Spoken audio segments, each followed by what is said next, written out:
ERP 2.0 is the road pricing system of the future, but that future isn't here today.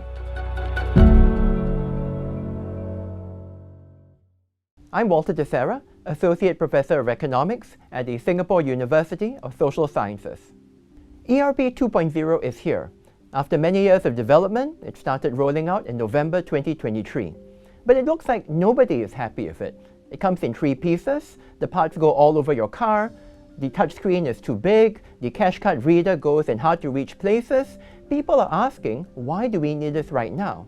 Why is LTA still rolling out the system despite all of these complaints? The problem is, if we want ERP 2.0 to do exactly the same thing as ERP 1, it's actually worse. But let's look at reasons why we don't have to use it like ERP 1 in the first instance.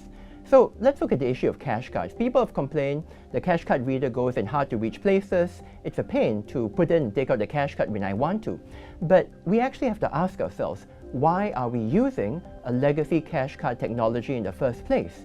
ERP 2 actually allows you to use account-based systems for paying your road charges. So it means that all you need to do is actually get charged or billed in the back end whenever you pass through a gantry or any other area where you're charged for using the road. The second thing people have talked about is the touchscreen. Why do we need a touchscreen? Why do we need such a big and ungainly device in front of us? But again here, there's no need for a touchscreen. What ERP 2.0 allows you to do is it allows you to integrate all of these technologies into your smartphone, and eventually it'll probably allow you to integrate it into your car-based infotainment system. The ERP 2.0 unit has one big difference from the legacy units. The legacy units are very simple transponders. Everything happens through the gantry network. But with the ERP 2.0 units, they are actually the ones that do all of the toll processing and charging. They know where you are in Singapore, they know where you're driving, and because of that, once you load the software onto them to tell the units how much you should be charged and where, then all of the charging of the pricing happens in the unit. So what this means is, in the future, we can expand the road pricing system in Singapore. We can change the way that motorists are charged for using the road in a lot of different ways which are simply impossible or impractical with the current system. So as a motorist, you might be asking, why do I want that? What's in it for me, right? If we expand road pricing throughout Singapore, if we are more flexible and creative with how we use road pricing, we could potentially allow more Singaporeans to own cars while charging those of us who choose to use our cars in crowded areas and times of day a bit more. And that might be better for all of us because a lot of us get what we want, car ownership, but at the same time, we keep traffic congestion to manageable levels.